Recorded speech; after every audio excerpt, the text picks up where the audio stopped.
Hola mis amigos, bienvenidos a El Poder de la Enseñanza. Soy Omar, una semana más. Estamos juntos con las Escrituras. Muchas gracias por acompañarme. El día de hoy es un placer para mí estar con ustedes a través de las Escrituras, como cada semana, como cada clase que impartimos. El objetivo no es solamente brindar información, sino poderles brindar alternativas a los demás o a todos, de tal manera que obviamente nos podamos encontrar, conocer un poco más ese conocimiento, esa sabiduría de las escrituras y podamos compartirlo a los demás y obviamente de esa manera edificarnos en poder venir a Cristo. Ese es el objetivo. Creo que lo he repetido ya, voy repitiendo lo mismo casi como 3 años, así que ojalá que se pueda cumplir. Así que a seguir adelante, a empezar la clase y a disfrutar las escrituras. Como se sabe, estamos leyendo este año un testamento de Jesucristo que viene a ser el Libro de Mormón, otro canon de las escrituras. El Libro de Mormón es conocido en la iglesia como otro testamento de Jesucristo. Nos corresponde lo que es la semana del 11 de marzo al 17 de marzo. Ya estamos en la quincena de marzo. Más o menos, ya se llega a la conferencia general de la iglesia. Obviamente, ¿y qué manual estamos siguiendo? El manual de Ven, Sígueme. El manual Ven, Sígueme. Ese manual dado por la Iglesia de Jesucristo de los Santos de los Últimos Días, que nos rige para saber qué semana es, qué semana nos toca aprender y qué capítulos de las Escrituras. Nos corresponde lo que es el episodio 11, tal como lo ven ahí en la imagen de la diapositiva. De esa manera hay una secuencia y hay un orden.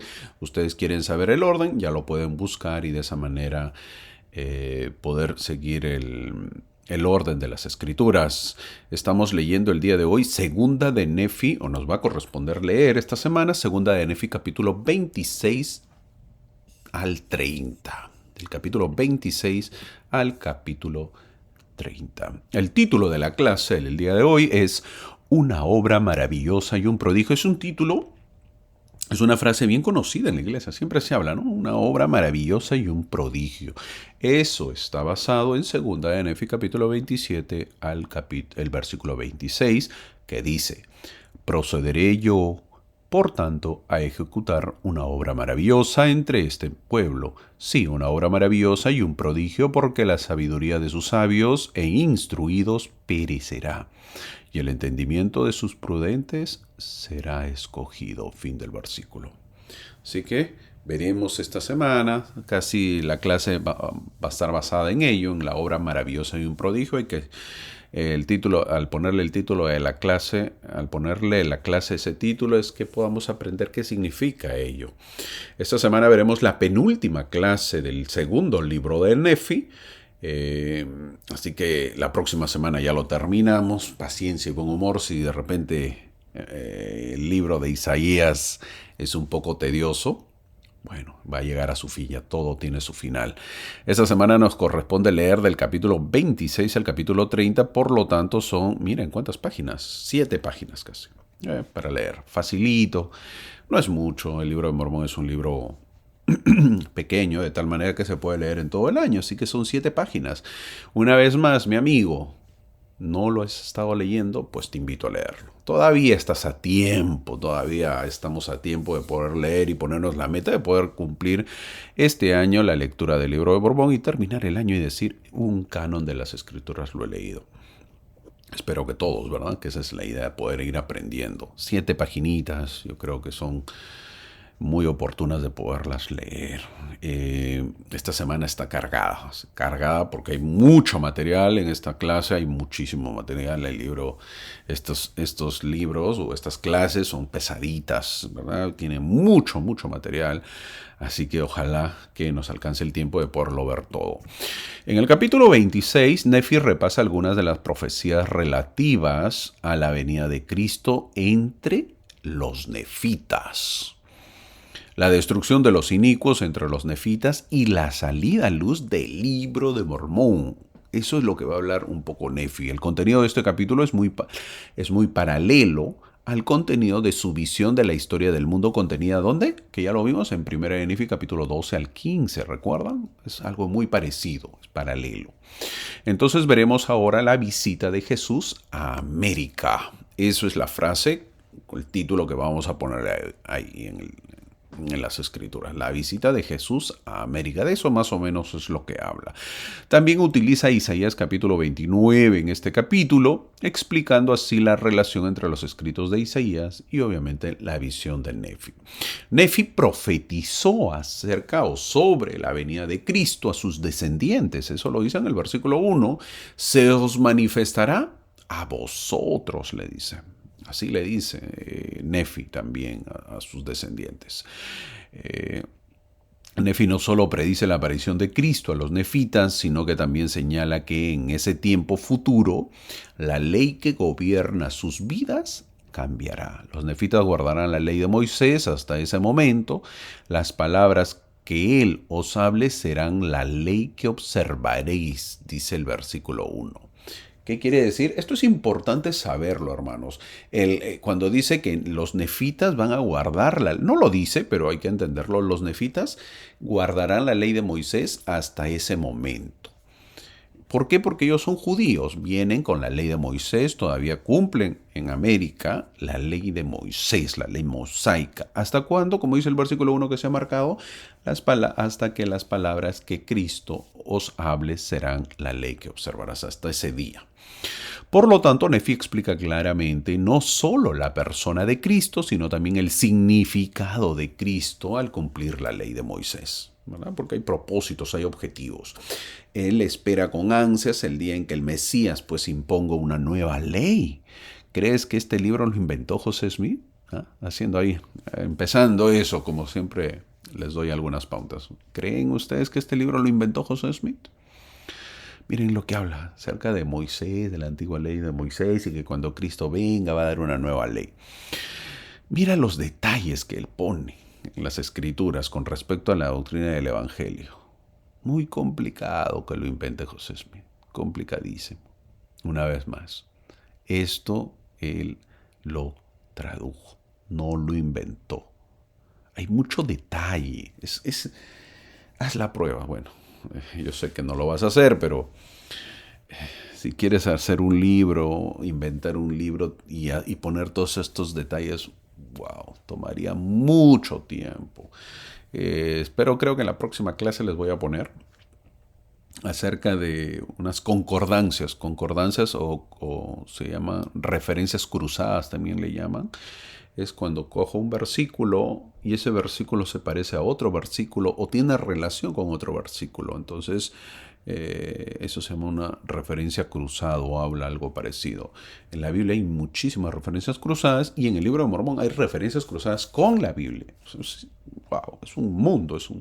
Les voy a poner, yo lo encontré la vez pasada, en esta clase no lo he puesto, lo voy a poner en la próxima clase, referencias cruzadas de la Biblia, para que tengan una idea cómo se hacen esas referencias cruzadas y cómo están concatenadas. Concatenadas quiere decir unidas todas las escrituras, toda la Biblia. Entonces, para aquellos que no creen en la Biblia, al mirar esas referencias cruzadas, uno se va a decir, pues, ¿quién inventó la Biblia?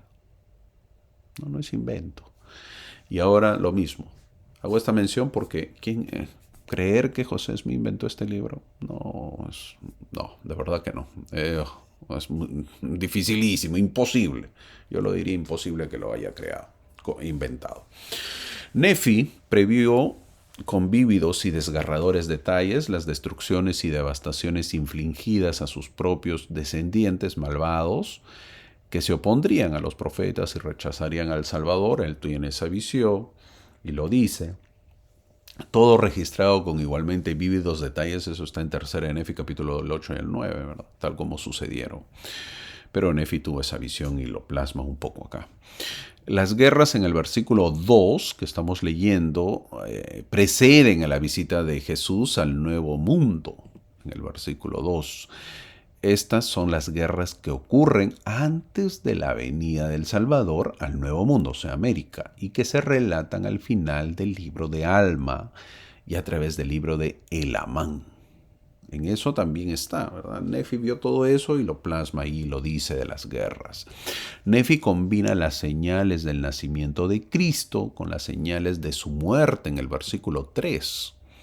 Ahí es donde dice, ¿no? Las señales del nacimiento de Cristo, cuando Cristo nace, aquí hay señales en América, con las señales también lo combina con las señales de su muerte, sin hacer aquí ninguna distinción, él mezcla Nefi, o sea, y eso es lo que hacían en ese tiempo, es la costumbre, mezclarlo, para que cobre mayor realismo, es el propósito de sus profecías.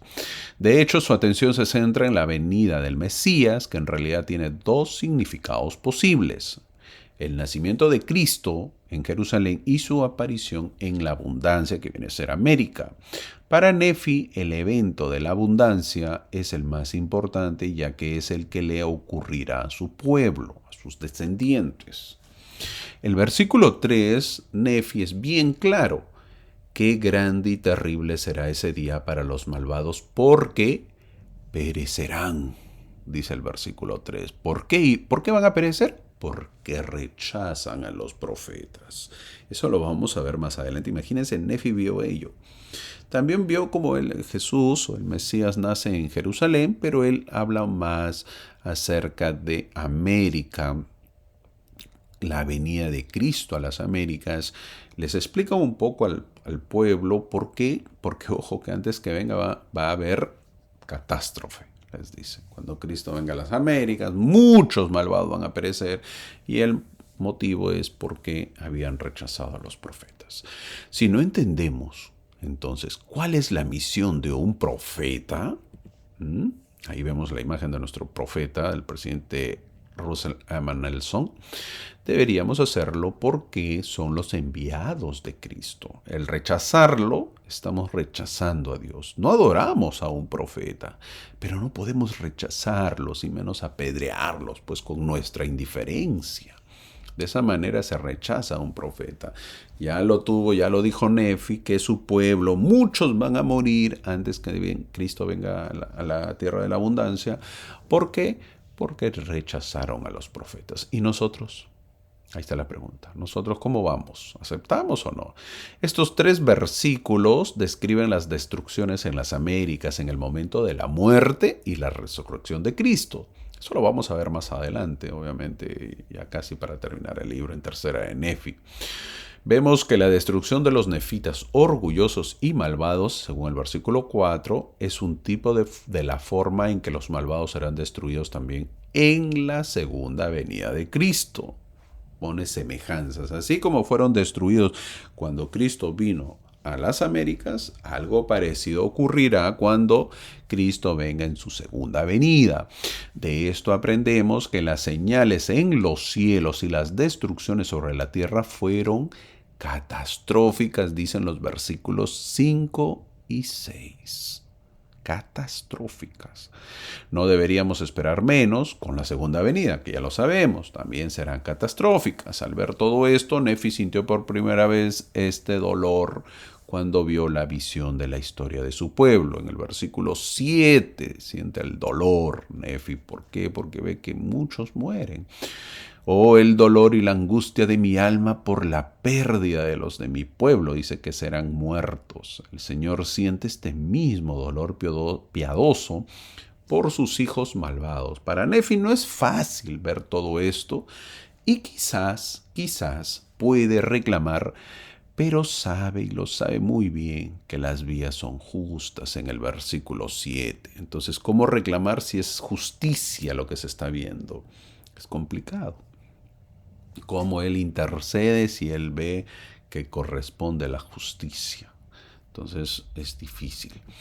En los versículos 9 y 10 de Nefi, del libro que estamos leyendo, después que venga el Señor pasarán, Nefi profetiza que después que venga el Señor pasarán 3 a 4 generaciones, dice en el versículo 9, promedio.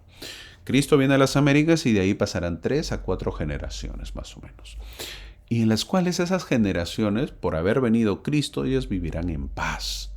Ese es el tiempo que duró más o menos que el pueblo vivió las enseñanzas de Cristo. Luego de ellos se apartarán de las vías del Señor y se entregan al diablo. En el versículo 10 lo dice. Ante esto Nefi recalca que en el versículo 11, que el Espíritu del Señor no siempre va a estar luchando pues con el hombre, ¿no? ya vengo, les enseño. Ustedes viven bien, viven en paz, felicidad por cumplir los mandamientos que yo les he enseñado, pero después de eso otra vez ustedes se entregan a Satanás, al enemigo, y no quieren cumplir. Entonces el Espíritu del Señor no va a luchar siempre pues con el hombre. Cuando el Espíritu del Señor se retira, hay que tener cuidado, la oscuridad surge a través del alma del hombre. Muy difícil. Hay que tener mucho cuidado. El Espíritu del Señor no puede estar en alguien que se aparte, y cuando el Espíritu es retirado, las tinieblas pues reemplazan a la luz y sobreviene ¿qué? La apostasía. Eso hay que tener mucho cuidado, muchísimo cuidado. La apostasía es donde viene ahí. Brigham Young, que es el segundo presidente de la iglesia, dijo que cuando no asistimos a nuestras reuniones sacramentales ni observamos nuestras oraciones personales, el Espíritu del Señor se retirará y un espíritu de oscuridad vendrá sobre nosotros. Tengamos cuidado, tengamos cuidado. Así dijo el presidente Brigham Young. Luego, Nefi nos dice en el versículo 12, miren lo que dice en el versículo 12, algo que habíamos leído al comienzo de empezar el libro de Mormón. ¿Qué? El objetivo del libro de Mormón. ¿Cuál fue? Convencer a los judíos. Nefi es 100% judío, hay que saberlo, y una porción de su pueblo también lo es. Quizás ya los nuevos nacidos sean mayoría, pero habían pues a alguien, todavía Nefi vino con un poco de gente y eran todavía judíos. Ya los nuevos nacimientos ya pues eran americanos, ¿verdad? Así se le llamaba, americanos. Se le tendría que llamar. Ya no eran judíos, sino hijos de padres judíos. Nefi dice por eso, Nefi por eso dice, hablé acerca de convencerlos. Ese es el propósito del libro de Mormón, convencerlos que Jesús es el verdadero Cristo. Y no solo eso, sino a los gentiles también convencerlos que Jesús es el Cristo. Nosotros somos los gentiles, ya a nosotros ha venido primero el Evangelio y luego irá a los judíos. Quizás veamos que está muy lenta la obra, ¿verdad? Y que no avanza. Pero tenemos que avanzar y mucho la obra. El libro de Mormón crearán en los que tengan fe, porque se manifestará por el poder del Espíritu Santo. Si creemos, veremos grandes milagros, dice el versículo. ¿Qué versículo? El versículo 13. Eso lo dice el versículo 13 que se está marcando ahí. ¿Okay? El versículo 13 dice que se manifiesta por el poder del Espíritu Santo. Él cree, obrando grandes milagros. Es lo que dice el versículo 13. Luego que el Señor los visite y que su pueblo se aparte, Nefi ve destrucción de su posteridad y la posteridad de sus hermanos, según el versículo 15. En el segundo de Nefi, capítulo 26, versículo 15, dice: el Señor Dios habrá acampado contra ellos en los alrededores. Es decir, se aparta de su cuidado. O sea, en los alrededores, a todo, él lo ve rodeado su pueblo, él acampa o se pone a los alrededores, no se pone en medio, no los cuida, no los protege. Eso es lo que dice Nefi. Y eso es terrible, ¿verdad? Eso es terrible porque obviamente se va perdiendo, el Señor los deja. Nefi está citando Isaías 29:3, que dice: acamparé contra ti alrededor y te sitiaré con campamentos. Sin la ayuda de Nefi sería difícil pues determinar que este pasaje hacía referencia a las persecuciones que sufrieron los indios nativos americanos a manos de los gentiles. Al parecer Nefi se ayuda de Isaías, que también tuvo esta visión. Nefi hará frecuentes referencias a Isaías 29 y también su visión. Eso es lo que dice el versículo 15. Dios habrá acampado contra ellos en los alrededores. Terrible. Terrible, ¿por qué? Porque deja que el pueblo pase por todo eso, por su desobediencia.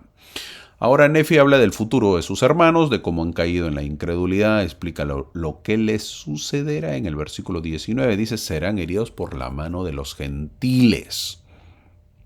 La historia, esto Hay que saber la historia de la invasión de América, de nuestro continente, nosotros que somos americanos, latinos, por los europeos cuando fueron invadidos en los años más o menos 1500, hace pues unos 500 años, ¿eh? No es mucho. Es una trágica ilustración de la verdad de esta profecía. De verdad que sucedió. Eso tenemos que saberlo y ya muchos lo han aceptado, ¿verdad? Sucede la invasión que tiene el pueblo americano. Así es, llegó a este continente, para ser específicos, a México, nada menos que Cortés, ¿no? El español Cortés con sus 450 españoles. Eso es un poco de historia, no está en el libro de Mormón por si acaso. Entonces un poco de historia lo menciono para entenderlo. Para entender qué, hermano, el versículo 19 donde dice serán heridos por la mano de los gentiles. ¿Quién llega? Cortés. Después que Cristóbal Colón llega a las Américas, llegan los españoles, uno de ellos Cortés con sus 450 españoles y 1000 aliados. Miren el nombrecito, que dice Tiazcaltecas, así se llamaban los nativos de México, a lo que es ahora México, Tiazcaltecas. O sea que llega Cortés con 450 hombres y mil aliados tiazcaltecas, aliados, los que estaban en contra de los aztecas. ¿Quiénes eran? Eran nativos que odiaban a los mexicas o aztecas. Es por eso que los españoles ganaron. Pues con 450 hombres no ibas a ganar nada. Pero como muchos odiaban a los aztecas o a los mexicas, los españoles se unen a ellos, son muy inteligentes y obviamente les prometen muchas cosas para que ayuden a conquistar a los aztecas. Desde el primer contacto con los nativos se produjeron luchas y matanzas. No solo eso pasó en México, sino que luego los españoles pues fueron a Perú e hicieron lo mismo. A la llegada, por ejemplo, ya no fue Cortés, fue Pizarro. Llegó a Perú, ¿qué hicieron? Arrasaron con los incas. Ellas se llamaban incas, los gentiles arrasaron con los nativos. No olvidemos que eso sirvió para dar un cambio total a la sociedad. Fue una masacre terrible, no estoy justificando, pero eso perdón, ocurrió para dar un cambio a la sociedad. Prácticamente desaparecieron las costumbres y las creencias. Los gentiles trajeron sus nuevas creencias. Y la pregunta es, ¿y qué pasará con estos gentiles? Versículo 20 y 21. A ver lo que dice. Muchas iglesias entre los gentiles habrá. Nefi describe a las iglesias gentiles diciendo que dejan de lado el poder y los milagros de Dios y se predican a sí mismos su propia sabiduría y su propio saber. Obviamente con el tiempo, pasa el tiempo y ponen iglesias. Pero esas iglesias obviamente están en apostasía. ¿Por qué? Porque dejan de lado pues el poder y los milagros de Dios, se predican a ellos mismos, dice. ¿Cuán similares son las palabras del Salvador a José Smith? ¿Se acuerdan cuando el Salvador se le aparece en la primera visión a José Smith? Hay que recordar, y eso lo vamos a ver de repente el próximo año más, hay que recordar que cuando José Smith va a la arboleda a poder orar y buscar la verdad, él quiere saber a qué iglesia unirse. Obviamente que el Señor, eso lo dice en José Smith Historia, por si acaso lo que estoy leyendo. En el versículo 19, porque solamente hay un capítulo, el versículo 19 dice, con sus labios, el Señor le responde a José Smith, a su pregunta que él tenía, con sus labios me honran, le dicen las demás iglesias, pero su corazón lejos está de mí. Enseñan como doctrinas los mandamientos de los hombres, teniendo apariencia de piedad, mas negando el poder de ella. Fin del versículo. Entonces José Smith se entera o describió las envidias y luchas de las religiones de su época. Imagínense, ya había pasado mucho tiempo, en el año 1500, ya vamos a suponer 1600, y estamos hablando después de 200 años, en el tiempo de José Smith, que es 1820, 1830, las iglesias que ya habían fundado, habían creado, estaban hechas en este continente, obviamente se honraban entre ellos. ¿Verdad? Apariencia de piedad para ellos nada más, pero nada con el prójimo. Y así lo describe el Señor.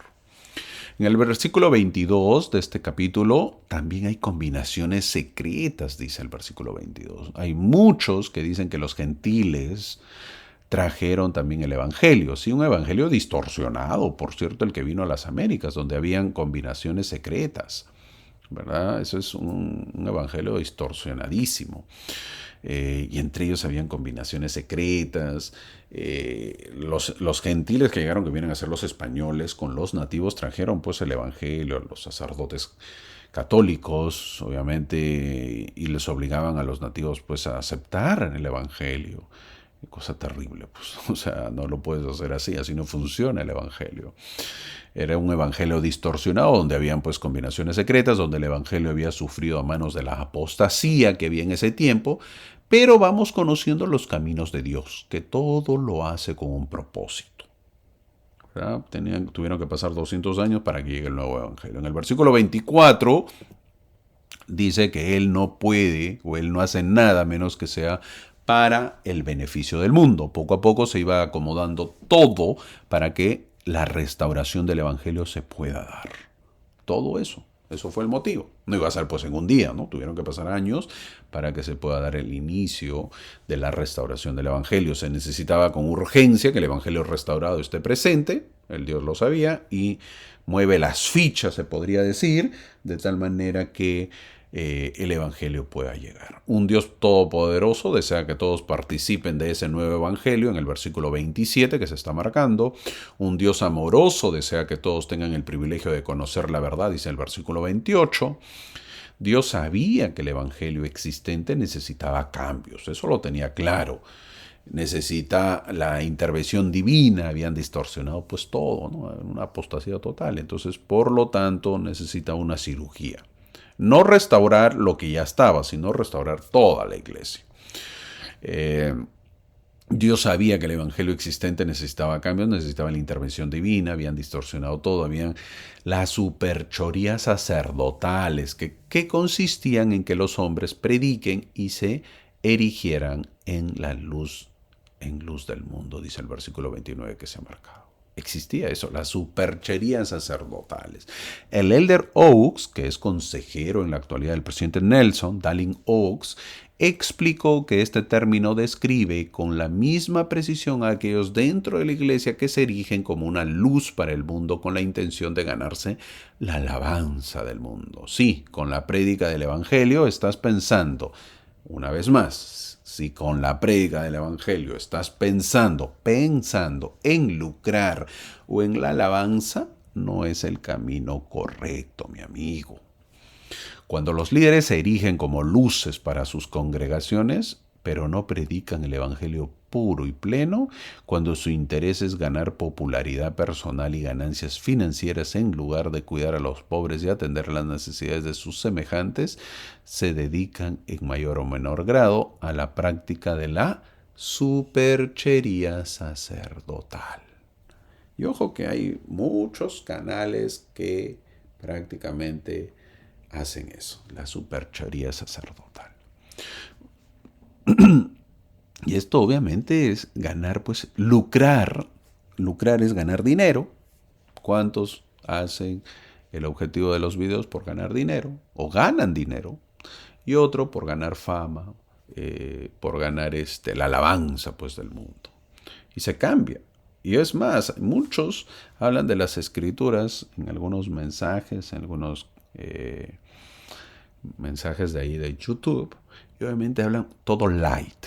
Light pues es cuando no, mejor no digo esto, este otro. ¿Por qué? Porque se ofenden las personas.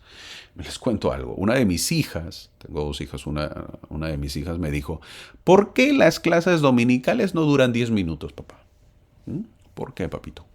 A ver, buena pregunta, ¿no? ¿Por qué no duran 10 minutos? ¿Por qué son tan largas? Me dijo. Es increíble. Miren lo que me dijo. 10 minutos quería que dure.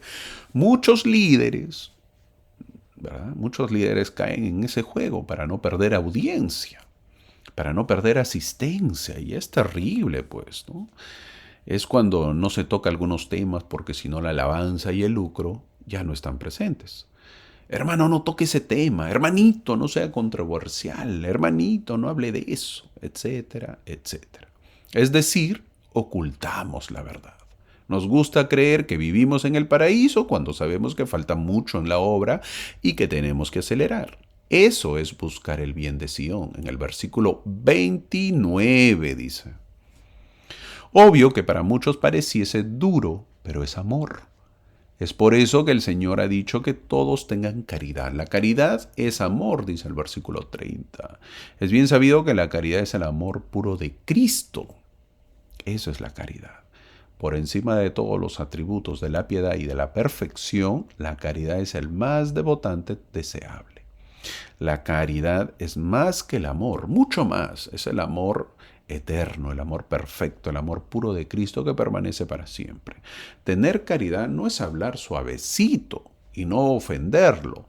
Es no permitir que perezca en Sión. El versículo 30 lo dice. Nefi sí está hablando de nuestra época, por si acaso. Igualito. En nuestra época se pasa lo mismo. En el versículo 31 dice: el trabajador en Sión trabajará para Sión, porque si trabajan por dinero, perecerán, dice en el versículo 31.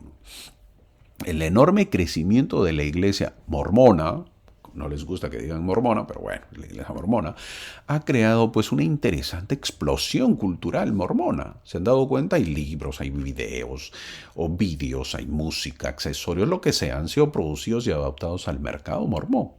Es un negocio eso. Hay miembros de la iglesia que parecen no ver ningún conflicto en ganar dinero con este fenómeno cultural.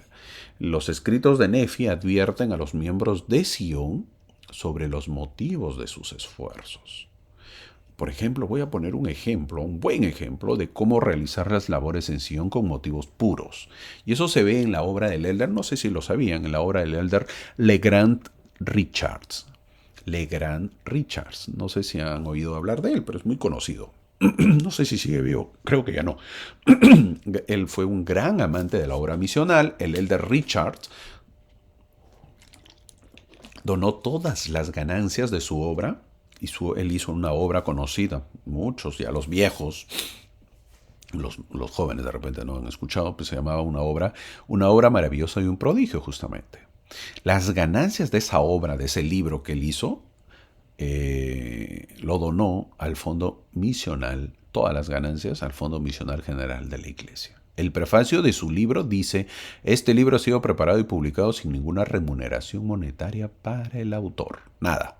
O sea, no quiero el dinero. Está dedicado a la gran obra misionera de la Iglesia de Jesucristo de los Santos de los Últimos Días, que es tan querida en el corazón del autor. Así dice el mensaje en la primera página. También presionó, el mismo elder Richard LeGrand, también presionó a los editores para que mantuvieran los costos muy bajos, haciendo así que el libro estuviera disponible para una mayor audiencia a un precio pues bajo. El elder Richard claramente tenía motivos puros en su labor en Sion. Quiero enseñar, no quiero lucrar de ello. ¿Ves la diferencia? Yo quiero enseñar, no lucrar. El elder Richard obviamente donó todo eso. La pregunta es: ¿qué propósitos tienes del Evangelio? Es la pregunta, mi hermano. ¿Tienes propósitos? Es por ello que menciono que es mejor trabajar y donar nuestro tiempo a la obra. Es muchísimo mejor. ¿Y eso qué dice la Escritura? Si trabajamos por dinero, perecerá. Si estás pensando en obtener dinero o vivir del Evangelio, ten cuidado. Una vez más, ten cuidado, mi amigo. Busca mejor un trabajo y vive de tu trabajo. Y dona tu tiempo a la obra. Es muchísimo mejor. Si eres joven, dona tus 2 años a la obra misional y de esa manera no lucras. Algo que se ve mucho acá en Estados Unidos y es entendible es que siempre que hay actividades, por ejemplo, les comento a los que no viven en Estados Unidos, siempre que hay actividades acá en Estados Unidos, en las capillas, en las reuniones dominicales de la iglesia, siempre que hay actividades la gente lleva alimentos para compartir. Siempre sobra, siempre he ido a algunas y siempre sobra. Y no sobra poco, sobra muchísimo. Es decir, la gente dona. Siempre sobra, será porque, bueno, pues no son agradables de repente, ¿verdad? Por eso sobra. La comida no es agradable, me da mentira. Es porque la gente lleva, porque la gente le gusta compartir. Y porque hay también, pues, hago mención que aquí hay más posibilidades económicas, entonces la gente dona. Es decir, que la gente tiene, ¿verdad? No todos, pero la mayoría de gente tiene, es por eso que dona. No escuchas que se esté pidiendo presupuesto a la iglesia. Acá no lo escuchas, no es muy común escuchar eso. A ver, hay una actividad de, qué sé yo, pues de navideña, a ver, ¿qué vamos, el barrio, cuánto va a donar? No está. Más bien los hermanos, siempre digo, porque muchos van. Ya he dejado de ir porque pues, ya ni tiempo tengo. Pero muchos van y donan, muchos donan, la verdad. Y acá no se está pidiendo a la iglesia, al barrio, al obispado. Y eso es muy bueno, eso es muy bueno. Ahora yo entiendo, hago mención, entiendo que en nuestros países latinos no se pueda. ¿Por qué? Porque la realidad es otra. Pues, ¿qué le vas a pedir al hermano que no tiene para pagar el alquiler de la casa, no tiene trabajo? Es más difícil. Sí, lo entiendo. Yo lo entiendo. No estoy pidiendo eso. Acá sí. Pero de esa manera lo comento. ¿Por qué? Porque si hay la posibilidad, pues no lucremos. No se trata de lucrar, sino de donar. Aprendamos eso, ¿verdad? También hay cosas buenas aquí en Estados Unidos, por eso lo comentaba. En el versículo 33 dice, los invita a todos a venir a Él, blancos y negros, esclavos y libres, varones y mujeres, todos son iguales ante Dios, dice el versículo 33 que se está marcando. Nefi entendió que el Señor ama a todos sus hijos. La doctrina de que la salvación debe ofrecerse a todas las creaciones de Dios es ajena al pensamiento judío tradicional. Hay que recordar eso. Eso no era el pensamiento judío. Los judíos del Antiguo Testamento no pensaban así. Ellos pensaban que la salvación solo era para ellos, para los judíos. Gran parte de la ley de Moisés intentó separar a los hijos de Israel de los gentiles. ¿Para qué? Para evitar que practicaran la idolatría de sus vecinos. Y en un intento de ayudarlos a comprender pues la diferencia entre lo limpio y lo inmundo, entre lo limpio y lo inmundo, entre lo santo y lo profano. Eso quería que entiendan los judíos. Es por eso que ellos no se podían mezclar. Esta tradición condujo, eso se llama el etnocentrismo, que produjo resentimientos hacia cualquier cosa fuera, hacia cualquier cosa gentil. Es por eso que los judíos odiaban, pues, ¿a quién? A los gentiles. ¿A dónde te vas a comer? A la casa de Juancito. Juancito no es judío, es gentil. Sí, pero me ha invitado. No puedes entrar ahí. Prohibido. No puedes. Era malísimo. No puedes. ¿Cómo vas a entrar a la casa de un gentil? Ahora que Nefi mire más allá de esta tradición, él mira más allá de esta tradición, muestra que estuvo más influenciado por el espíritu del Señor que por su educación entre los judíos. ¿Te das cuenta, no? ¿Cómo se habrá sentido Nefi, no? Decir, híjole, hijo, tengo que hacer que todos somos iguales. Eso se le habrá escarapelado el cuerpo a Nefi decir eso, ¿verdad? Pero eso obviamente da a entender que está influenciado por el Espíritu del Señor. Esto nos dice que el Espíritu le dijo que la salvación era para todos. Nefi se habrá quedado pensando en eso, ¿verdad? Eso me hace recordar a Pedro en el Nuevo Testamento, ¿verdad? Cuando Pedro lo invita, si no me equivoco es Cornelio, ¿verdad? Lo invita a su casa y Pedro tiene que ir. Y él no quiere ir, pues Pedro no quiere ir. Pero él ya había visto que bajaba del cielo, ¿se acuerda? Una sábana con alimento de todo tipo. Le dijo, come Pedro. Y Pedro no quería, no puede ser, yo soy judío recalcitrante. No puedo mezclarme con los judíos. Pero él entiende que había llegado el momento que el evangelio sea predicado a todos los judíos, porque los judíos no solamente se van a salvar, sino todos se van a salvar, obviamente cumpliendo requisitos. Cualquier pueblo, obviamente, lo importante es aquí que Nefi tenía que ver que la tradición muestra que estuvo más influenciado por el Espíritu del Señor que por su educación, obviamente, entre los judíos. Esto nos dice que el Espíritu le dijo que la salvación era para todos, a Nefi. Cualquier pueblo crea que es el único pueblo en que Dios se interesa o ayuda, o que tenemos mérito especial por nuestro color, nuestra raza o país o creencia, es decir, que somos inherentemente superiores llamados por Dios sin tener en cuenta las vidas que vivimos, es una de las grandes falacias, pues, o mentiras y barreras a la paz, ¿no? Creer que no, yo nomás nos vamos a salvar, yo me voy a salvar. No, mi hermano, no. Si crees eso, estás muy mal. No, los blancos nos salvamos, los negritos nos salvamos, los mestizos nos salvamos porque somos aquí descendientes de los nefitas y los lamanitas. Estás equivocado. Eso sería absurdo pensar eso. Sería absurdo, muy absurdo.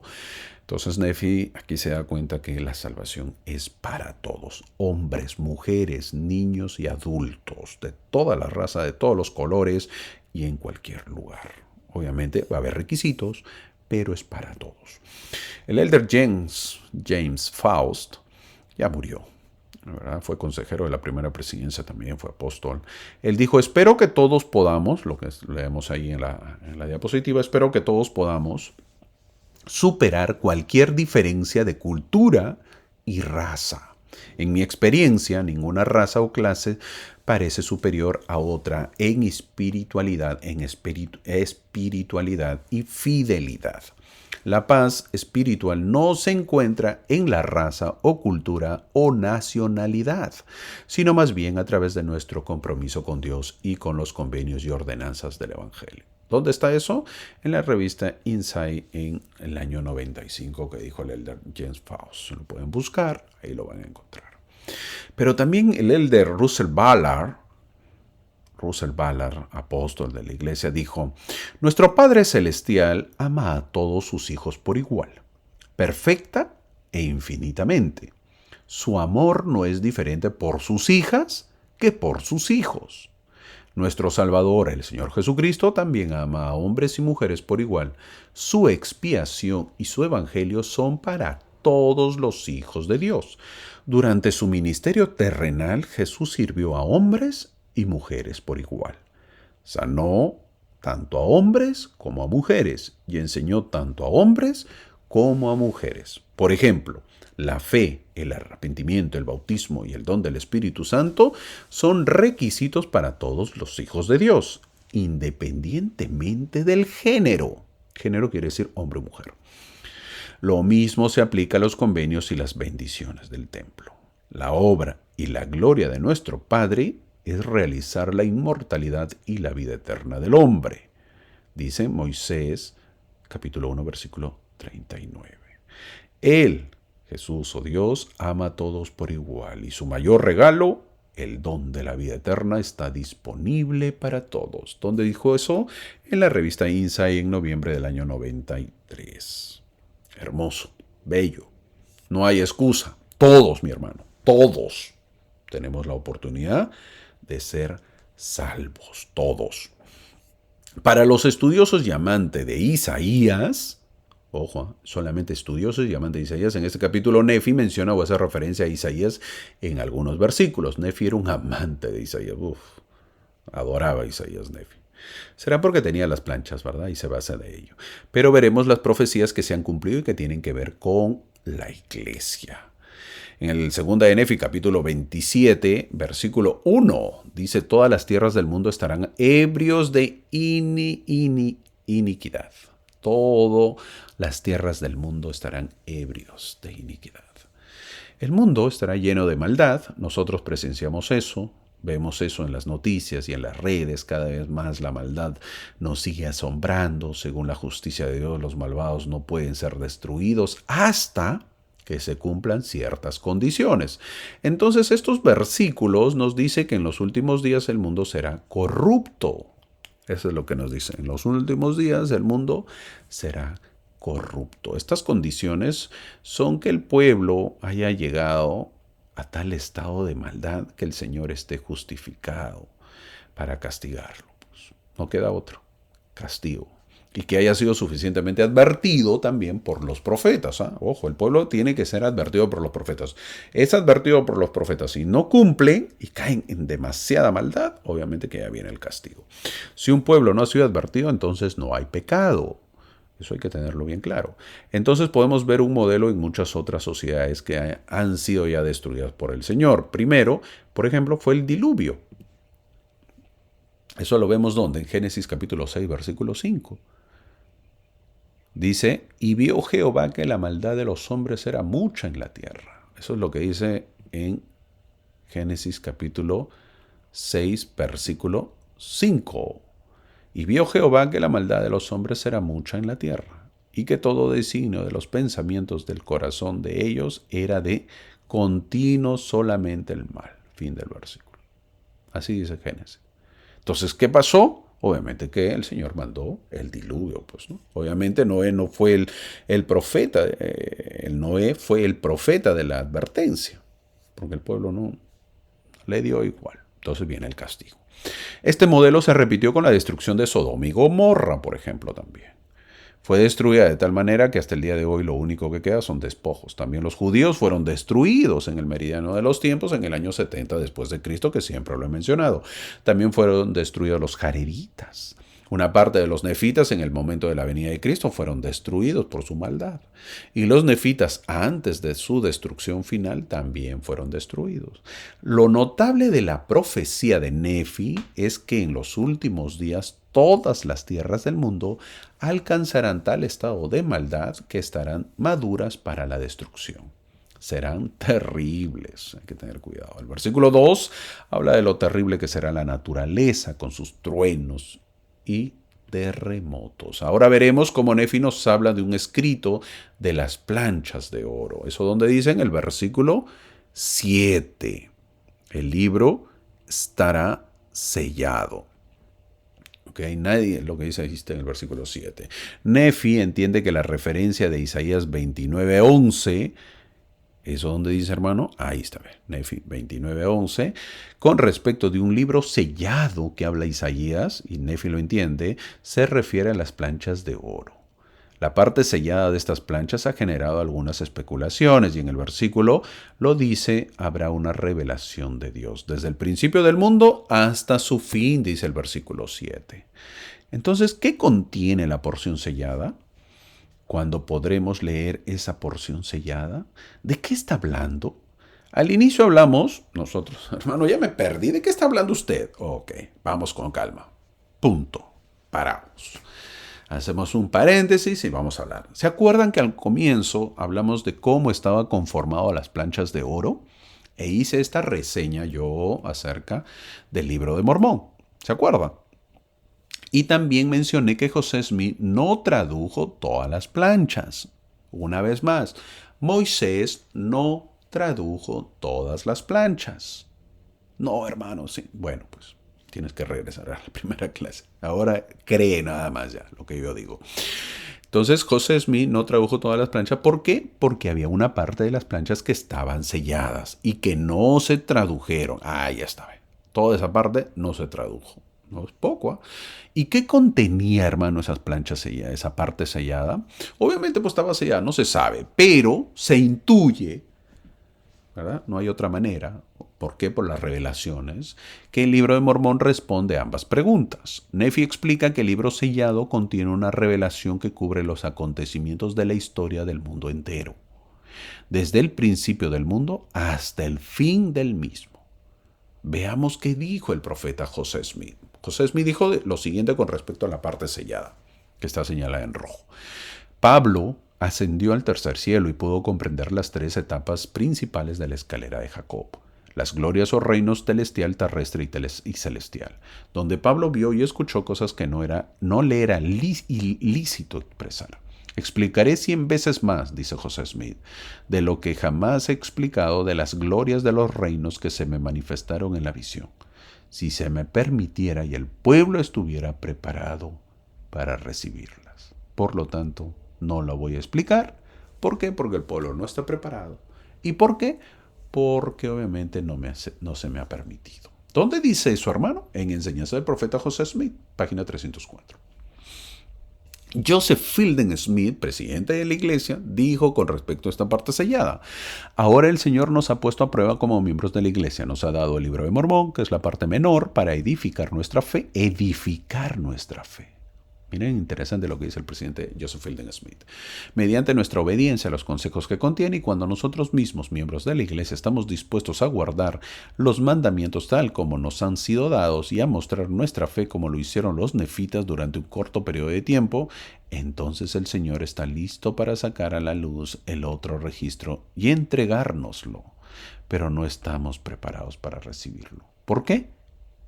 Porque no hemos estado a la altura de los requisitos en este estado de prueba, en la lectura del registro que se nos había entregado y en el seguimiento de sus consejos.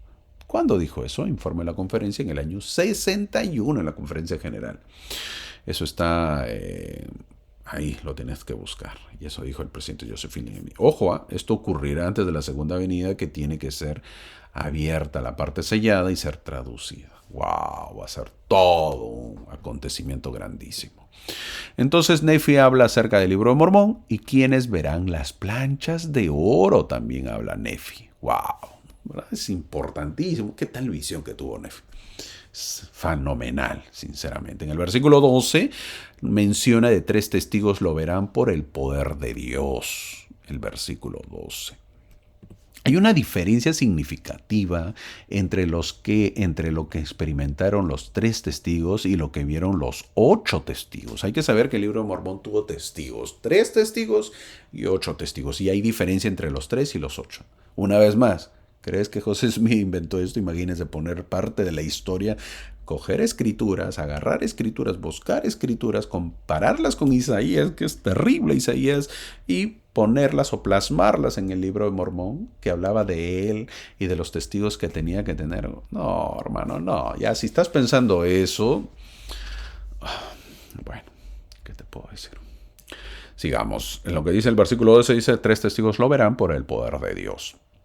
La escritura dice que los 3 testigos lo contemplarán por el poder de Dios. Esto significa que en lugar de que José Smith simplemente les mostrara las planchas, se les dio el privilegio de ver a Moroni, de escuchar una voz del cielo proclamar la verdad del registro, de contemplar la leona, la espada de Labán, el Urim y Tumim y el pectoral. En una mesa lo pudieron ver.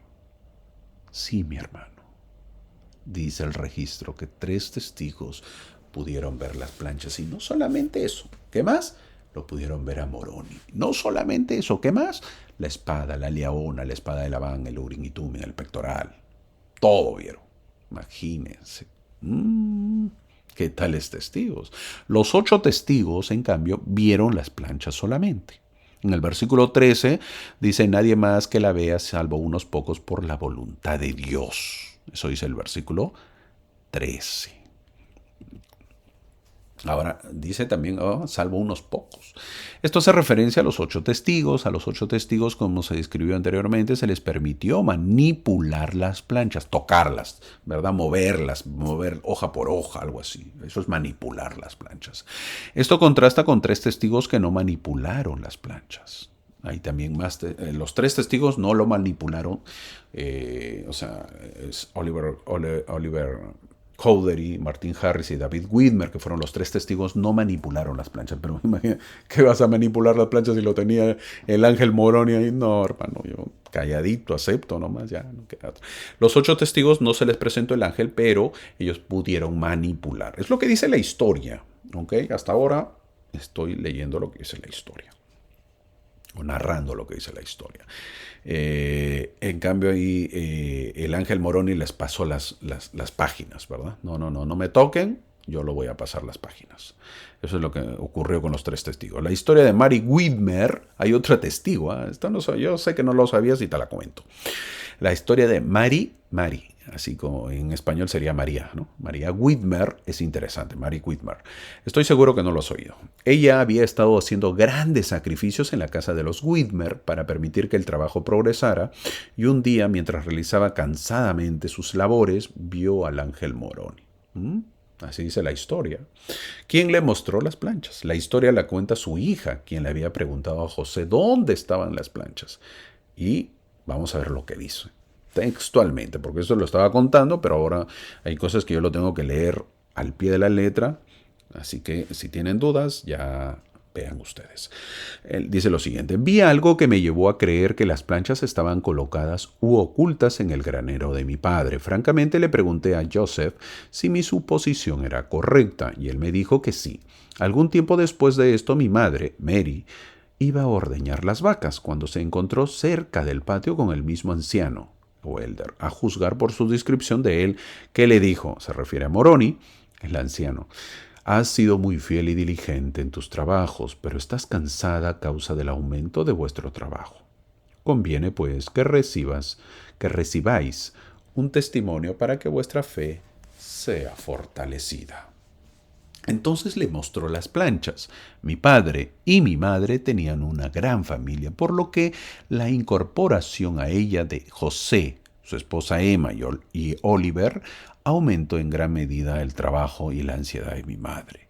Y aunque ella nunca se había quejado, a veces había sentido que su trabajo era demasiado, o al menos tal vez empezaba a sentirlo. Esta circunstancia, sin embargo, eliminó por completo todos esos sentimientos y la animó a asumir mayores responsabilidades. Ese es testimonio de los testigos del libro Mormón, por el elder Preston Nibley. Interesante, ¿verdad? Esta hermana era la que hacía las labores de la casa, pues y viene más gente, viene Oliver, viene Emma Smith, viene José Smith, y a todos había que darles atención. Por lo tanto, ya llegó un momento, aparte de su familia que tenía que atenderlo, llegó un momento en que dijo, basta ya, ¿no? Ya está a punto de rendirse y se le aparece el ángel Moroni para que tenga energía y sepa que es verdad lo que está haciendo. ¿Por qué? Porque ya empieza la murmuración, iba a empezar ya, ¿no? Qué gran mujer, gran mujer. ¿Cómo se llamaba? Ahí está, para que lo recuerden, ¿ya? Mary Whitmer. Mary Whitmer. Bonita historia, ¿verdad? Por eso lo quise contar, para conocer un poco más. Ahora, en los versículos del 15, ahora, antes de pasar a eso, es notable notar que Mary Whitmer fue la única mujer que contempló las planchas. Según lo que yo sé, según lo que he leído de la historia de la iglesia, por ahora es la única mujer que contempló las planchas. Incluso Emma Smith, quien actuó como escriba de José Smith y fue el apoyo incansable de la obra de José, nunca vio las planchas, a menos que estuvieran cubiertas de alguna manera. O sea, ella sabía que estaban las planchas ahí, pero nunca las vio, ¿verdad? Nunca. Los únicos miembros de la familia del profeta que alguna vez vieron las planchas fueron José Smith padre, Hiram Smith y Samuel Smith, a quien solo se les permitió verlas como parte del grupo de los 8 testigos, por si acaso. Los versículos del 15 al 19 de 2 de Nefi, capítulo 27, que estamos leyendo, habla de la historia de Charles Anton. ¿Quién es Charles Anton? Bueno, Charles lo dije en español, Charles Anton. Habla del 15 al 19, los versículos del 15 al 19 que se están marcando. Nefi es mucho más claro en su profecía sobre el encuentro con Charles Anton, que viene a ser Carlos, ¿verdad? Carlos Anton, que Isaías. En Isaías 29, del 11 al 12, también habla de lo mismo. Pero Nefi es un poco más claro.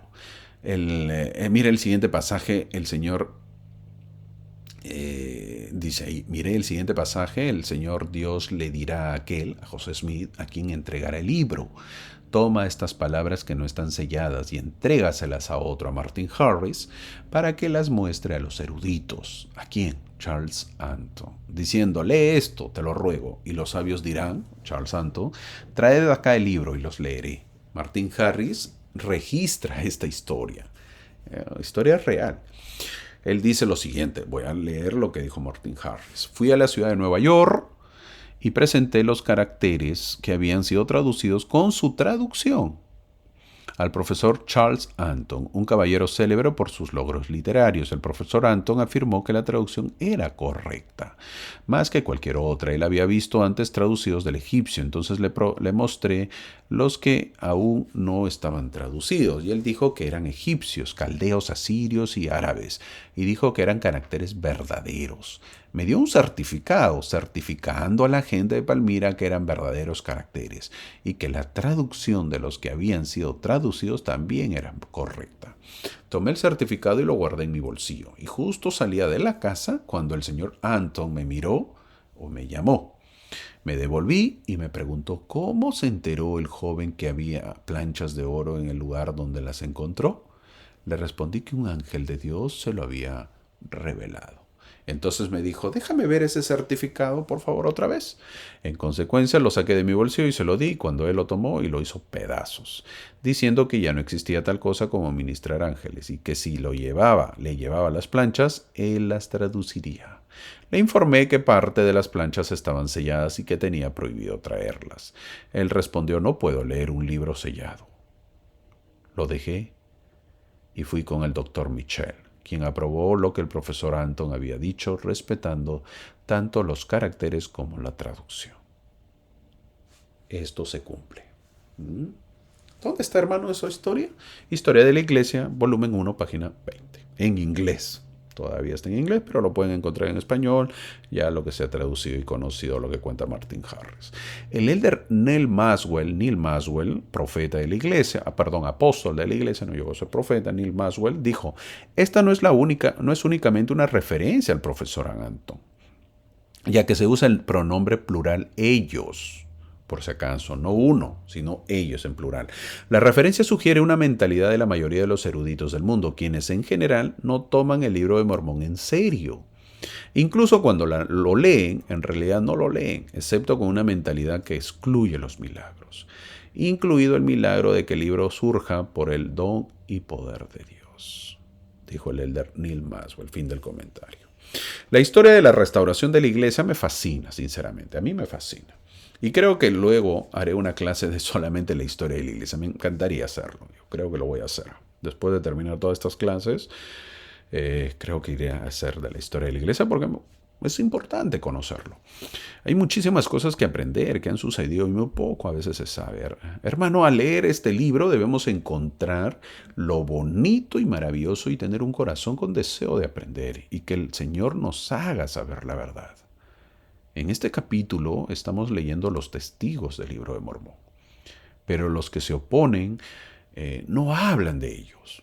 ¿Te has dado cuenta? Si has escuchado a los que se oponen de la iglesia, a los que se oponen al libro de Mormón, no dicen nada de los testigos, lo omiten, calladitos están.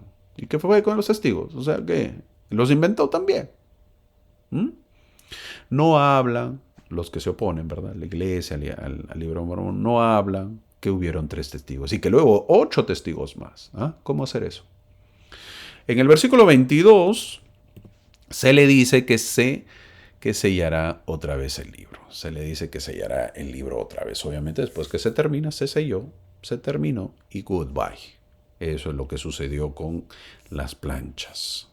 Entonces vemos que Nefi sigue describiendo a su pueblo y como no aceptan las escrituras, cabe señalar que desde el versículo 25 hasta el final del capítulo, Nefi cita la última mitad de Isaías capítulo 29. Es decir, que Nefi no deja todavía a Isaías y lo sigue mencionando. Entonces, en todo lo que se ha marcado, vamos a hablar, o repite lo que es Isaías capítulo 29 del versículo 13 al 24. El versículo 25 dice, por cuanto este pueblo se acerca con su boca y con sus labios me honra, mas su corazón se ha alejado de mí, dice el versículo 25. Nefi profetiza la primera visión porque declara las mismas palabras que el Señor le dirá a José Smith en ese momento. Este pasaje describe bien el estado de la religión en los días de José Smith. Esta escritura también demuestra la importancia de lo que hay en nuestro corazón, no de lo que sale de nuestra boca. Se describe a la persona que es falsa en una conversación, que muestra una bondad más fingida que real. No importa lo amable que sea una persona si no está dispuesta a mover un dedo para ayudar a otra persona. Es importante eso. Estas palabras evidencian que Isaías vio nuestros días, fue testigo de cómo se levantó el estandarte del Evangelio. El estandarte, toma nota, el estandarte para las naciones, entre los santos de los últimos días, y reconoció que la restauración fue en verdad una obra maravillosa y un prodigio, dice el versículo 26. La obra maravillosa y el prodigio incluye que el libro de Mormón.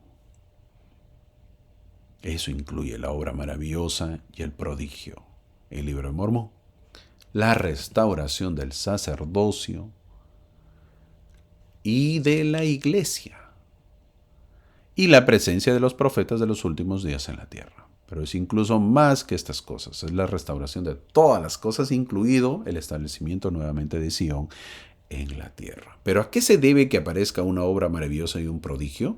Isaías dice que el Señor, debido al vacío de la adoración, vacío en la adoración, según el versículo 25, donde dice que se acercan con su boca y labios, pero no con el corazón, debido a esto el Señor realizaría una obra maravillosa y un prodigio, por medio de las cuales la sabiduría de sus labios y la inteligencia de sus prudentes perecerían y quedarían ocultas. ¿Y cuándo se cumplió esta profecía, hermano? En el año 1820.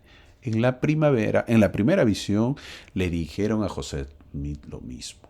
Luego Nefi sigue mencionando a Isaías y dice que los sordos oirán las palabras del libro y los ciegos verán en medio de la oscuridad, dice el versículo 29 que ya se marcó. Los espiritualmente sordos oirán la palabra del Señor y los espiritualmente ciegos verán la luz del Evangelio como se enseña en el libro de Mormón. Eso es el capítulo 27. Hermoso, bonito.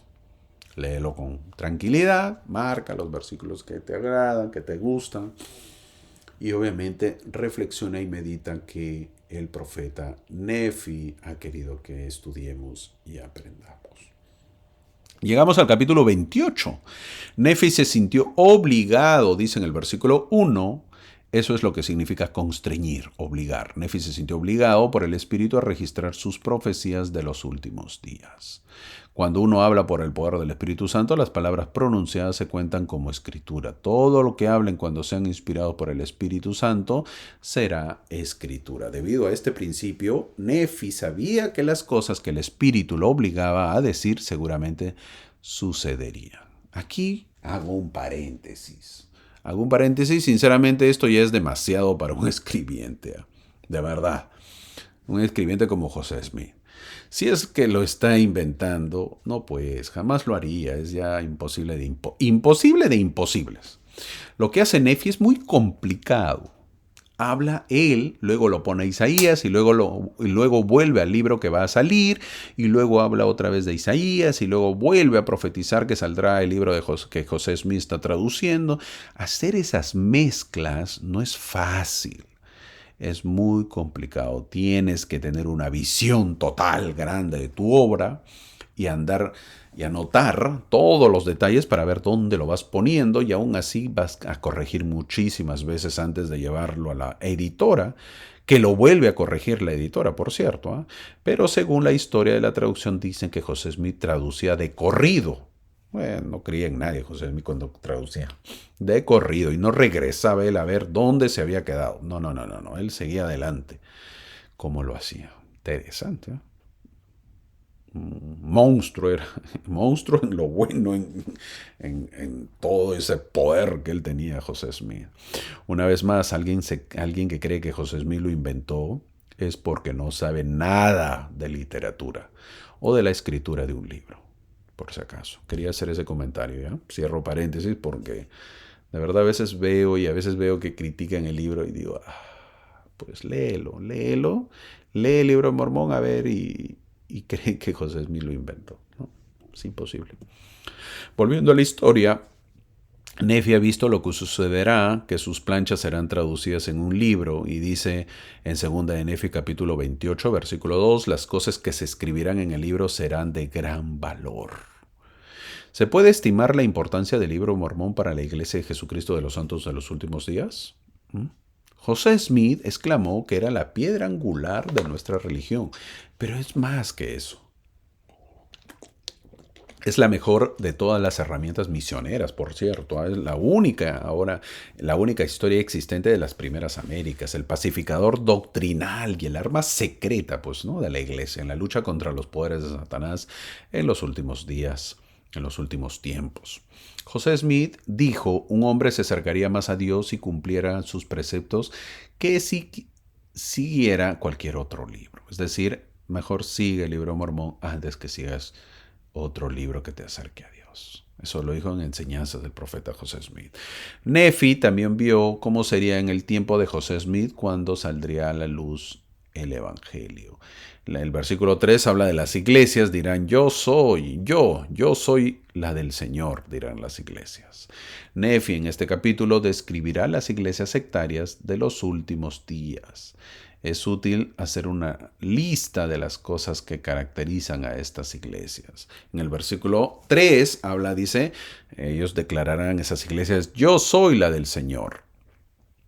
En el versículo 4 habla de niegan el Espíritu Santo estas iglesias. En el versículo 5 que se está marcando, niegan el poder de Dios.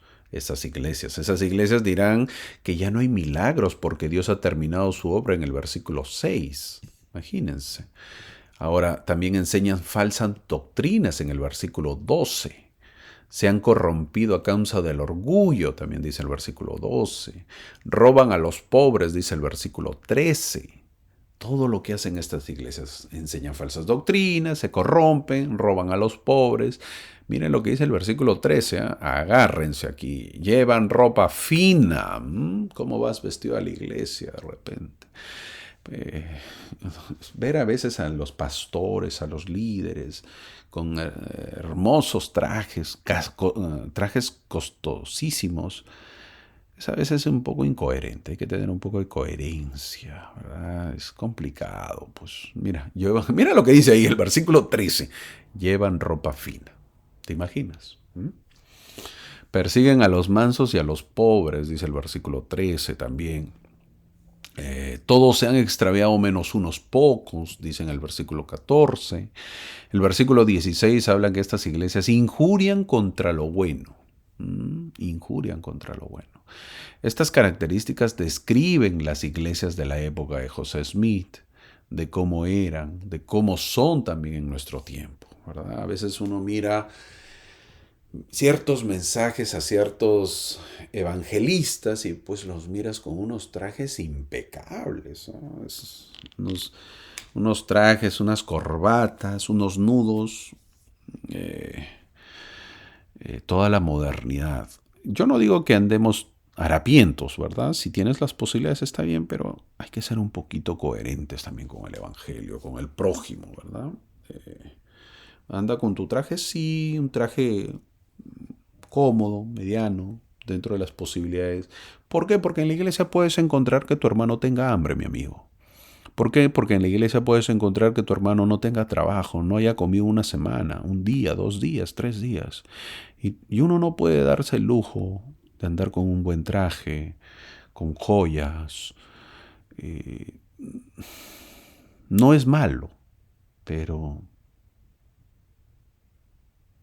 andar así, ver al hermano al costado, que se sienta a mi costado, que tiene necesidad, complica. Cada uno tome la decisión. Pero bueno, aquí está lo que dicen las Escrituras. Volviendo a los versículos anteriores, en el versículo 4 habla, sus sacerdotes contenderán entre sí, o sea, se van a pelear entre sí. Note cuán precisamente esta frase describe la tensión religiosa en los días de José Smith. José Smith contaba eso, cuenta él que en el tiempo de él las iglesias paraban peleándose. Se vio que los aparentemente buenos sentimientos, tanto de los sacerdotes como de los conversos, eran más fingidos que reales, obviamente, porque se produjo una escena de gran confusión y malos sentimientos. Sacerdote compitiendo contra sacerdote y converso contra converso. ¿Quieres leer más? Lee José Smith, historia, donde vas a ver que José Smith cuenta eso. En el versículo 6 del capítulo 28 que estamos leyendo, ahí menciona que él no es un Dios de milagros, él ha hecho su trabajo, dice el versículo 6. Moroni profetizó sobre el día en que aparecería el libro de Mormón, dijo que sería un día en el que se diría que los milagros se acabaron. Eso dice en Mormón capítulo 8, versículo 26. Ahí dice que la gente dirá, cuando aparezca el libro de Mormón, no, ya no, porque los milagros se acabaron.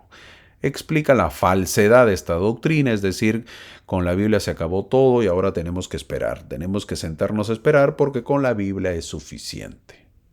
Y no existen profetas en nuestra época. Eso no puede ser, pues, ¿no? Eso es lo que profetizaban y dijeron que iba a suceder. Eso no puede ser, que no existan profetas. Ese es el pensamiento de las demás congregaciones. No, ya no hay más escrituras, ya se cerró los cielos. Es solamente la Biblia y más que suficiente. Profetas, ¿para qué? Ya está todo ya. No se necesita de eso. Nefi también nos dice los pensamientos de esta época, que es parecido, ¿verdad? El versículo 7 también habla de come, bebe y regocíjate, porque mañana moriremos, dice el versículo 7. Esto significa que desconocen que haya existido la vida preterrenal y negar la doctrina de la existencia preterrenal del hombre reduce la perspectiva del hombre. Comienza a pensar erróneamente que esta vida es todo lo que hay. Pensar que esta vida acaba cuando morimos es un error. La vida continúa y todavía es larga, así que llevemos una mejor vida. Habrá otros que minimizan los castigos de Dios en el versículo 8, es decir, sigamos la vida desenfrenada porque si somos culpables, pues Dios nos dará pues algunos azotes, dice, pero lo más importante, al fin nos salvaremos, dice el versículo 8. En otras palabras, el plan de salvación es un chiste, dirán este tipo de personas, que otros pues lo vivan, pero yo no lo voy a vivir, porque al final el Señor me da unos cuantos azotes y ya está, y me salvo. No es así. No es así. En el versículo 12 habla acerca del a causa del orgullo y de la falsa doctrina, sus iglesias se han corrompido, dice, ¿verdad? Versículo 12. Este capítulo está repleto de las falsas doctrinas de las iglesias sectarias de los últimos días. La falsedad de otros sistemas de creencias se puede detectar si incluyen algunas de las doctrinas analizadas en este capítulo. En el versículo 16 habla, hay de los que se desvían, hay de los que desvían al justo por una pequeñez, dice el versículo 16 que se está marcando. ¿Cuántas veces el libro de Mormón ha sido rechazado por quienes deberían haber reconocido su valor? Muchos cristianos han insultado el libro de Mormón y han dicho que no tienen ningún valor. Así han dicho. Imagínense que no tienen ningún valor. ¡Wow! Terrible. En el versículo 20 habla de instigarlos a ira contra lo que es bueno. No debería sorprendernos que una de las tácticas del adversario de Satanás en los últimos días sea incitar el odio entre los hijos de los hombres. Me le encanta pues vernos criticándonos unos a otros, burlándonos o aprovechándonos de los defectos de los demás. Eso le encanta a Satanás. Entonces, obviamente, trata de meterse y, obviamente, crear esas riñas para que venga la crítica y vea las peleas que hay. Luego, Nefi nos habla de los tiempos actuales. En el versículo 21 habla de todo está bien en Sion. Una de las mentiras de Satanás es la complacencia, que estaríamos contentos con el estado de las cosas en Sion, diciendo que todo está bien en Sion. Sí, Sion prospera, Satanás entiende que tan pronto como creemos esto, hemos bajado la guardia y prácticamente le hemos abierto la puerta para engañar a nuestras almas y llevarnos cuidadosamente pues al infierno. Eso es lo que desea Satanás. Que levante la mano, por ejemplo, quienes creen que en la iglesia todo va bien y no hay nada que hacer. ¿Se han dado cuenta? Todo va bien. Sería un absurdo pensar eso, ¿eh? No nos podemos pacificar y adormecernos. Un ejemplo, la asistencia de los jóvenes. Otra vez jóvenes, sí. La asistencia de los jóvenes es bajísima, es muy baja. Tenemos que redoblar esfuerzos porque nuestros jóvenes no van a seminario. No van a la iglesia porque se apartan de la parte espiritual. ¿Esto es un secreto? No lo es. No lo es. No es un secreto eso. No lo es, pero lo dejamos y dejamos pasar. Un consejazo, hermano. ¿Enseñas en la iglesia? Si es que enseñas. Ya te doy un consejo si es que enseñas en la iglesia. Te lo digo con mucho amor y cariño y mucho respeto también. Tienes que modernizarte, mi hermano, en tus clases. Sí, mi hermano, modernízate. No las hagas aburridas, tienes que ser dinámicas. No podemos seguir con los métodos de enseñanza de hace años. Los tiempos han cambiado, ¿eh? El jovencito tienes que llamar su atención para que se enamore del evangelio, de las escrituras. Muchos asisten porque los padres los obligan. Y una vez más, no hables mucho. No hables mucho, mi hermano. En tu clase habla poco. No creas que al joven le encanta oírte. No, mi hermano, no le gusta oírte. Te lo voy diciendo desde ahorita, sea quien sea. No le gusta oírte. Así que habla poco. Por favor, consejo. Hemos oído esta frase moderna, versículo 22, yo no soy diablo, porque no lo hay. Nefi habló de algunas enseñanzas contra las cuales debemos estar en guardia para no seguir ese camino. También menciona a los que se quejan por recibir más del Evangelio, los versículos 27 y 29. En el versículo 30 dice, daré a los hijos línea tras línea, precepto tras precepto, un poco aquí y un poco allí. Algunos podrían preguntarse por qué debemos leer el libro de Mormón una y otra vez. ¿Por qué? ¿Por qué debemos leer el libro de Mormón? Algunos podrían preguntarse por qué las enseñanzas del templo se repiten una y otra vez. ¿Por qué, hermano? Aquellos miembros de la iglesia que se hayan dicho a sí mismos, no necesitamos más de la palabra de Dios porque tenemos suficiente, no recibirán más. No aprenderán nada nuevo si leen el libro de Mormón 100 veces más. El Señor ha dicho que nuestro aprendizaje se detiene cuando dejamos de recibir la palabra de Dios. En contraste, si entendemos que se pueden aprender cosas nuevas con cada lectura del libro de Mormón y cada visita al templo. Entonces el Señor dice, al que recibe, le daré más. Y a los que sigan, a los que digan, ya tenemos suficiente, aún lo que tienen les será quitado. Así que el plan del Señor es enseñarnos poco a poco, línea tras línea. No nos da tiempo para probar el alimento espiritual, saborearlo y digerirlo antes de que se sirva el siguiente bocado delicioso. El Señor nos ha prometido que no debemos dejar de comer de su mano. De hecho, la fiesta nunca termina. Más bien podemos seguir participando de su bondad mientras estemos dispuestos a recibirla. Por otro lado, no seas impaciente tampoco por adquirir un gran conocimiento. No, hermano, yo quiero rápido, todo quiero saber. No seas impaciente, mi hermano, por querer recibir un gran conocimiento espiritual. Hay que dejarlo crecer, ayúdalo a crecer, pero no lo fuerces o abrirás el camino para ser engañado. Hay que tener mucho cuidado con eso. Llegamos al capítulo 29. En el momento, por si acaso, en el momento de la restauración del Evangelio, muchas personas afirmarán que la Biblia es la última palabra de Dios, dice el versículo 1, procederé a hacer una obra maravillosa entre ellos, dice el versículo 1. Otra vez, hermanos, se habla de la obra maravillosa. Esta es la quinta vez que Nefi menciona esta doctrina. Al parecer entiende que aprendemos mediante la repetición. Parece Nefi que nos entiende, ¿verdad? Nos conoce. La obra maravillosa y el prodigio que el Señor realizará en los últimos días es el establecimiento, ya lo dije, del reino de Dios en la tierra, el recogimiento de Israel y el cumplimiento de los convenios que el Señor ha hecho con los profetas antiguos. En el versículo 2 habla de mis palabras resonarán hasta los confines de la tierra. Dice, por estandarte a los de mi pueblo, dice el versículo 2. La mayoría de las veces cuando las escrituras hablan del estandarte levantado en los últimos días se refiere a la iglesia de Jesucristo, a la iglesia de Jesucristo de los santos de los últimos días. A eso se refiere el estandarte. El Elder McConkie explica los muchos otros significados de este pasaje. Muchas profecías antiguas, estoy leyendo lo que dijo el Elder McConkie, predijeron que en los últimos días el Señor levantaría un estandarte para las naciones, un estandarte al cual Israel y los justos de ondas y los justos de todas las naciones podrían reunirse. Este estandarte es el nuevo y sempiterno pacto, el evangelio de la salvación. Es la gran Sión de los últimos días. Es la iglesia de Jesucristo de los santos de los últimos días. Eso, ¿dónde lo encontramos? Fin del comentario. Doctrina mormona que dijo el Elder McConkie. Fin del comentario.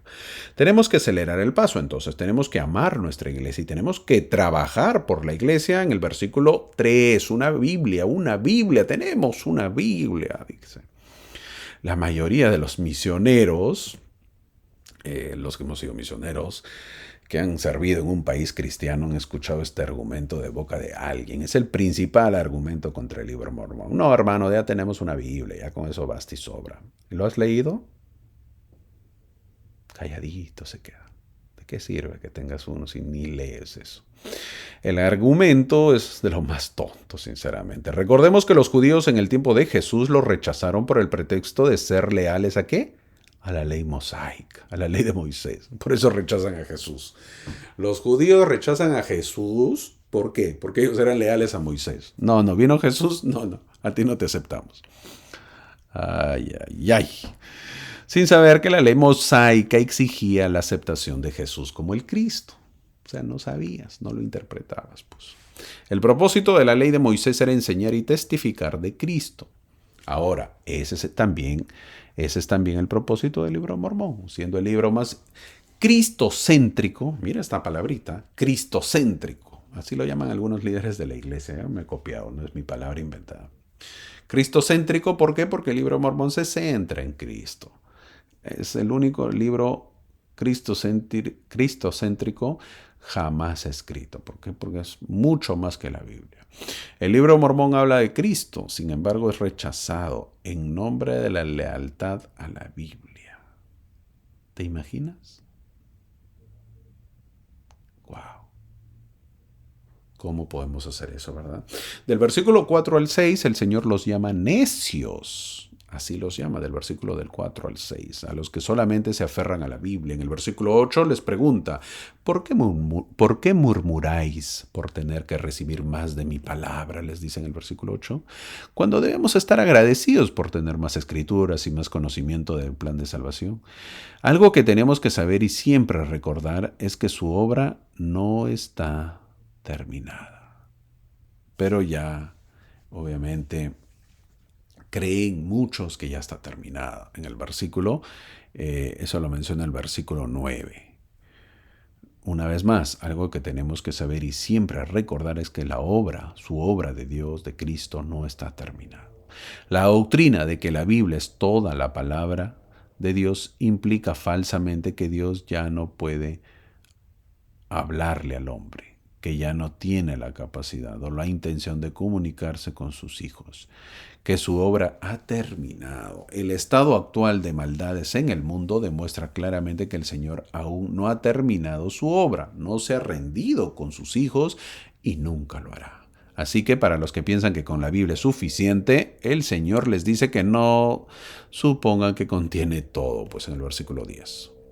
No, les dice, hey, tranquilo, tranquilo, no supongas que con tu Biblia es suficiente. No. Y si alguno piensa que, bueno, yo me quedo con la Biblia y listo, el versículo 11, a ver, veamos qué dice. Dice bien claro, los libros que salgan o se escriban de esos libros se juzgará al mundo. Se juzgará al mundo.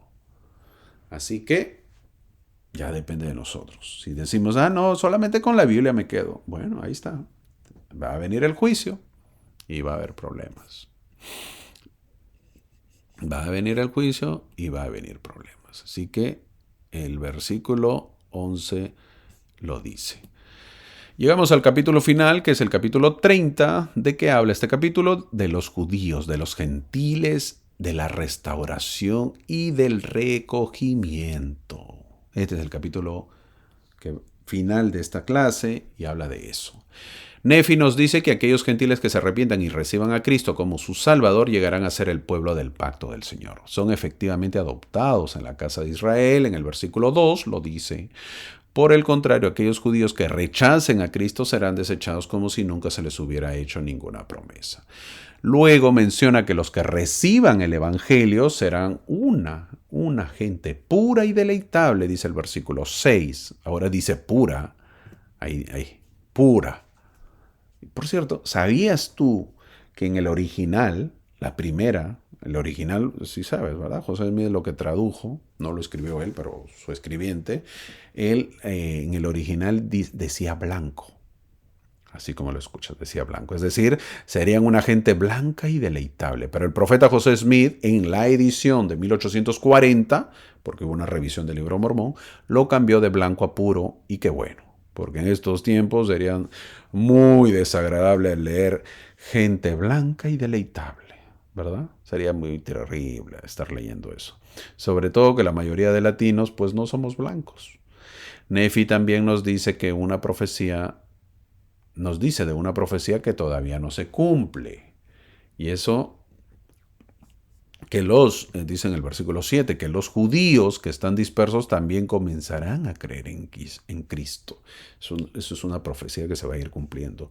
Muchos conocerán el Evangelio. Una de las razones por qué la iglesia trata de llevarse bien con Israel. ¿Se han dado cuenta que se lleva bien con Israel? ¿Es por qué? Porque quiere. La profecía dice que esos judíos conocerán el Evangelio. Los judíos conocerán el Evangelio.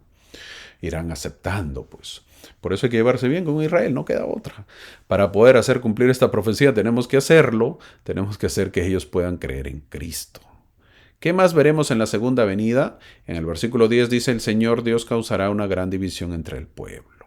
Así dice, cuando el Señor regrese, enviará a sus ángeles por toda la tierra para crear esta gran división entre la gente. Este es el tiempo de la recolección del trigo y la cizaña, es la historia, es la hora del ajuste de cuentas, es el día de la indignación del Señor. Este capítulo termina con promesas. Durante el reinado milenario de Jesucristo, la obra misional continuará difundiendo el Evangelio. Eso tenemos que saberlo. En el milenio no crean que vamos a vivir todos convertidos. Así no dicen las promesas. Por si acaso, no solo se difundirá el conocimiento del Evangelio durante el milenio, sino que también aumentará el número de personas con un conocimiento personal de su Señor y Salvador Jesucristo, dice en el versículo 15. El mensaje llevará a muchos más de los que había antes de la segunda venida. El Señor también llenará el mundo de conocimiento oculto hace mucho tiempo. Qué hermosa promesa, ¿verdad? Y no solo eso, todas las cosas de las naciones serán divulgadas y todos lo sabrán. Wow. Todos los misterios serán conocidos, dice el versículo 16. El milenio será un lugar maravilloso. Qué hermoso, ¿verdad? Nosotros podremos tener la oportunidad de vivir ese tiempo. El ofrecimiento es para todos. Poder saber que volverá a ser como fue en un inicio, poder saber que el mundo vivirá en paz. Qué bonito, vivir en paz. Quizás seamos todos vegetarianos, pero seremos felices. Lo importante es que podamos conocer más de Dios y estar a su lado. Eso es lo ideal.